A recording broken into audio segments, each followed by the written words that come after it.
Cześć, witam Was bardzo, bardzo serdecznie.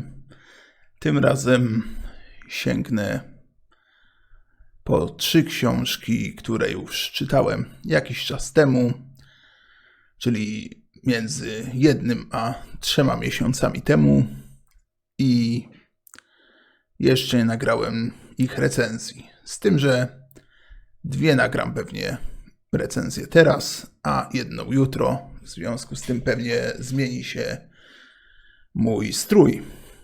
Pierwszą z nich jest książka o Dawidzie Cyganie Kosteckim, napisaną przez pana Mateusza. Będę musiał się ratować. Mateusza Fudale. Zapraszam.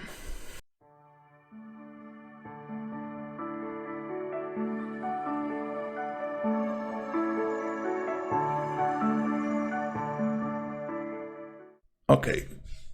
No więc zacznijmy od tego, że po tą książkę sięgnąłem z dziwnych powodów. Mianowicie zobaczyłem gdzieś tam na mieście plakat, który reklamował książkę, taki trochę oldschoolowy sposób na reklamy i po prostu uznałem, że poczytam coś o tym bokserze, najprawdopodobniej też bandycie, bo temat afery podkarpackiej mnie dość interesował. No i pamiętałem, że w jego wypadku również mieliśmy do czynienia najpewniej z seryjnym samobójcą, o którym było kiedyś w Polsce głośno. No i takie były moje motywacje, żeby sięgnąć po książkę.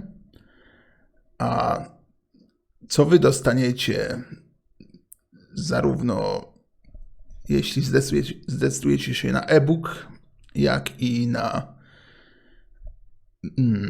papierową wersję, no to w e-booku mamy do czynienia z bardzo ładnymi ilustracjami, znaczy właściwie fotami pewnie okładki, i w środku jest troszkę zdjęć, więc na pewno to wzmacnia i poprawia odbiór książki. Oprócz tego mamy tam kwestię tego, że autorzy licznie podają swoje źródła do jakichś najczęściej artykułów w internecie, skąd czerpali wiedzę. Nasz autor, nie autorzy. I mam nadzieję, że powiedziałem na początku autorzy. I zasadniczo to książka jest o życiu Dawida Kosteckiego. Zasadniczo nie skupia się na jakimś konkretnym wycinku. Może dość szybko przechodzi z jego młodości do już wieku tego dorosłego, kiedy zaczyna swoją karierę bokserską. No i to jest dla mnie dość duży minus tej książki. Zaraz bardzo chętnie opowiem w części 3, jak zawsze, o moich doświadczeniach z książki, no bo zasadniczo opisywać wam książki bardziej nie za bardzo mogę. No jest to po prostu biografia mężczyzny, który w dość młodym wieku, chyba 30 paru lat, raczej nie 40, się powiesił w celi na Białołęce bodajże. Więc już tutaj nie ma za dużo do powiedzenia. Nie ma tu za dużo do powiedzenia. No ale jeśli chodzi o cytaty, to z tego co widzę, co mnie zaskakuje, biorąc pod uwagę ocenę, jaką chcę dać, miałem tu bardzo dużo cytatów. Na przykład to jest sam początek książki, więc nie jest to żaden spoiler. On się zgłaszał do lekarki,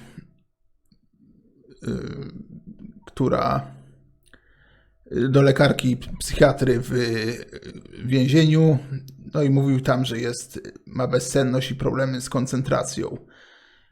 A lekarka przyczyn takich zaburzeń samopoczucia upatrywała w zaburzeniach depresyjnych i przepisywała mu leki citalopram, ketrel i depakinę. I na samym początku zaznaczyłem sobie te leki, żeby je potem tam wygooglować. I na samym początku interesujące było to oczywiście, że te leki nie dawały żadnej poprawy. Następnie zaznaczyłem sobie, że były w początku XXI wieku były 2 burdele w Rzeszowie. Jeden nazywał się Wenus i był przy ulicy Wyspiańskiego, a drugi Velvet przy ulicy Przesmyku w Rzeszowie. Jako że jest to miasto, w którym teraz mieszkam, to uznałem to za interesującą historię. No, oprócz tego mam jakiś cytat z tego, że grupa dowodzona właśnie przez cygana Kosteckiego otworzyła ten zamtus, czy też burdel Velvet tuż przy samym rynku w Rzeszowie, co wywołało agresję u innych grup przestępczych. Oprócz tego zaznaczyłem jakiś tam fragment, w którym cała hala, w której walczył Dawid Kostecki, odśpiewała 100 lat i do ringu wkroczył ówczesny prezydent Rzeszowa, Tadeusz Ferenc, który bardzo lubił Rzeszów. Lubił Rzeszów. Lubił Dawida Kosteckiego. Widziałem tutaj przed sobą Rzeszów i przeczytałem przez przypadek. Dzisiaj jestem jakiś nieskoncentrowany. Oprócz tego kolejny cytat to, że postawiono Dawidowi Kosteckiemu zarzuty udziału w grupie przestępczej, czerpiącej korzyści z nierządu i chodziło właśnie o ten klub Velvet między innymi. Tutaj jest ciekawa historia o tym, że Kosteckiego w pewnym momencie życia dość szybko wypuszczono po tym, jak został wezwany do prokuratury i ogromną rolę odegrał w tym m.in. prezydent Tadeusz Ferenc. Oprócz tego tam bodajże, tu zaznaczę ten cytat,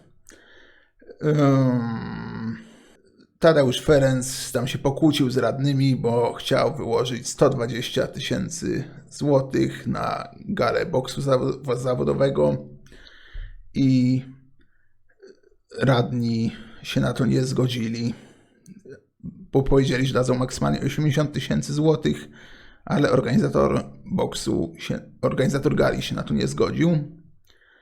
Natomiast w 2004 prezydent Rzeszowa pomógł Kosteckiemu, dając na preferencyjnych warunkach 40-metrowe mieszkanie i on musiał na nie czekać z 5 miesięcy na mieszkanie komunalne, kiedy wtedy przeciętnie w Rzeszowie trzeba było czekać na mieszkanie 10 lat. W związku z tym, jak widać, miał on chyba 20 razy szybciej to mieszkanie.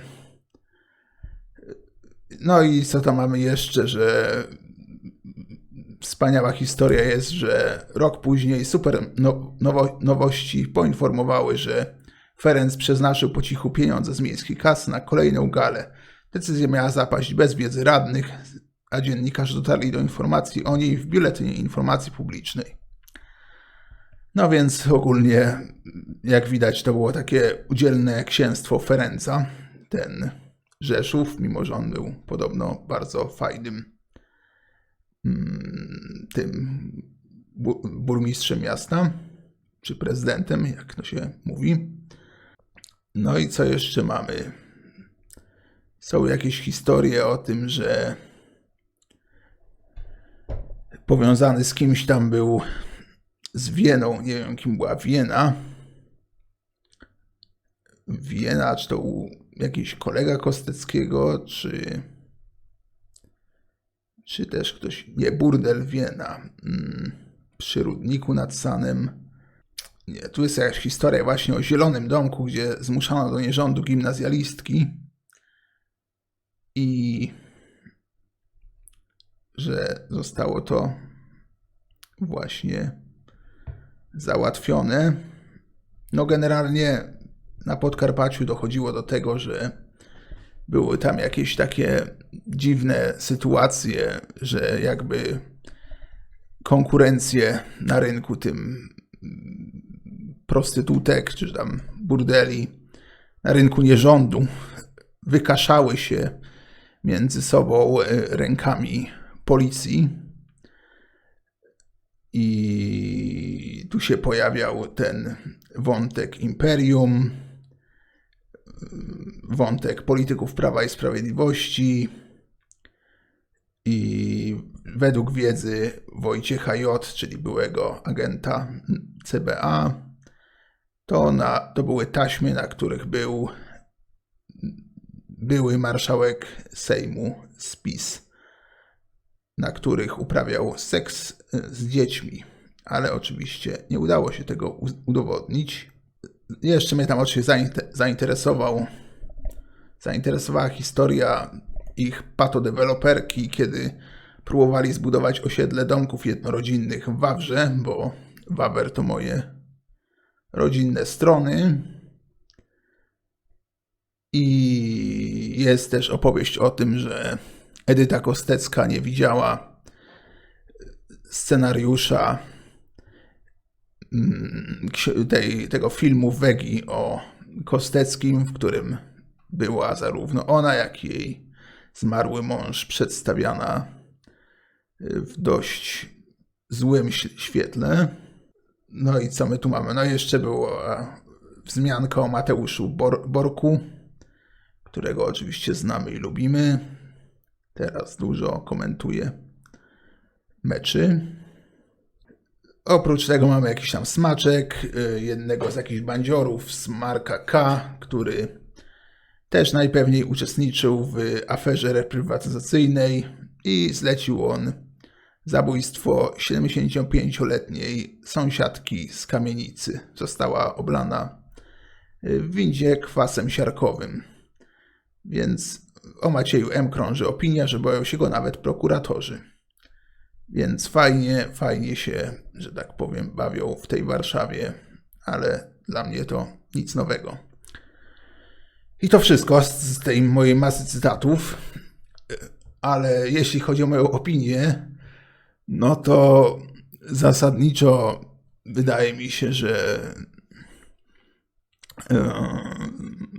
najsłabszą częścią książki i moim rozminięciem się, powiedzmy, z oczekiwaniami, z tym, co książka zaoferowała, a co ja oczekiwałem, to było to, że de facto było tu bardzo niewiele o aferze podkarpackiej, bardzo niewiele o udowodnionych, jak rozumiem, zarzutach Kosteckiemu. No i wreszcie było tu za dużo boksu, jak na książkę o, że tak powiem, bokserze. Co mam tu na myśli? Mam tu na myśli to, że autor z godną wyższej sprawy pasją opisywał praktycznie każde starcie i to nie wyglądało tak, że to starcie zostało opisane na jednej stronie, czy że to starcie zostało tam jeszcze krócej opisane, a highlight z niego na przykład byłby linkiem, który można by sobie kliknąć, czy w jakiś sposób inny to ograć, bo tam było sporo linków wrzucanych w momentach, jak autorzy chcieli tutaj nas zachęcić do przeczytania czegoś więcej i do pokazania swoich źródeł. No a w wypadku walk tego nie było, w związku z tym mieliśmy jakieś takie duże opisy, nie wiem, praktycznie całe rozdziały, w sensie powiedzmy na przykład 20 stron, 10 stron. Nie chcę teraz skłamać, ile ich dokładnie było, w których było opisane przygotowywanie do walki, później przebieg tam powiedzmy jakichś walk przed, a potem jakieś takie bardzo długie opowieści o tych 8, 12, 10 rundowych walkach bokserskich, opowieści kto kogo boksował, kto się tam cofał, w której rundzie. Generalnie, nie wiem, po trzecim razie już miałem tego dość i prawie, że bym pomijał te rozdziały. No a sumarycznie niewiele o aferze podkarpackiej się dowiedziałem. Być może jest jakaś inna pozycja, która traktuje ten temat dużo szerzej. Więc z mojej strony maksymalnie 7/10. Dzięki za obejrzenie filmu. Zachęcam do polajkowania, subskrybowania i udostępniania moich filmów. No i to wszystko. Wybaczcie za tą taką kiepską jakość dzisiaj, powiedzmy, mnie, ale coś się nie składało. No ale dobra, to już wszystko. Dzięki, cześć.